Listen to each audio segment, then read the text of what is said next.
Wife and husbands are planning for kids, వాళ్ళు insurance తీసుకుందాం అనుకుంటే అసలు ఎలా ప్లాన్ చేసుకోవాలి? అండ్ కిడ్ పుట్టిన తర్వాత కూడా ఇన్సూరెన్స్ తీసుకోవచ్చు ఇమీడియట్ గా అని అన్నారు కదా, డే 1 నుంచి. Is it really possible are అంటే ఏంటి అసలు? సపోజ్ ఇవాళ మీరు మీ పాలసీ కొనేసుకున్నారు, మీరు మీ వైఫ్ కి 2 years లేటర్ బాబు పుట్టాడు అనుకోండి, వాళ్ళు అప్పుడు తనకు 91 days రాగానే మీరు పాలసీలో యాడ్ చేయించారు. డే 1 చేయలేదు, డే 1 చేయడం కూడా. కొన్ని పాలసీస్ ఉన్నాయి వాటిల్లో 2 years 3 years వెయిటింగ్ పీరియడ్ ఉంటుంది. Before planning the pregnancy 2-3 years ముందు మీరు చేసుకున్నారు. నేను మెటర్నిటీ ఉండే పాలసీస్ ని ఎక్కువ రికమెండ్ చేయను. ఎందుకు అంటే చూడండి, ఇన్సూరెన్స్ అనేది ఎప్పుడు కూడా ఒక అన్ఫోర్సీన్ ఈవెంట్ కోసం మనం ప్లాన్ చేసుకుంటాం.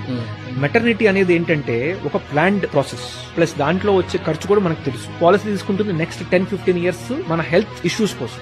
Maternity is not a health issue, అది మీరు ప్లాన్ చేసుకున్నది it's a good thing, right? So ఇప్పుడు మీ ఇన్సూరెన్స్ పాలసీలో ఆల్రెడీ మెటర్నిటీ బెనిఫిట్స్ ఉంటే తీసుకోండి. Okay, but just maternity benefit కోసమే ఇన్సూరెన్స్ తీసుకున్నారనుకోండి, మీరు మిగతా ఫీచర్స్ లో కాంప్రమైజ్ అవుతారు.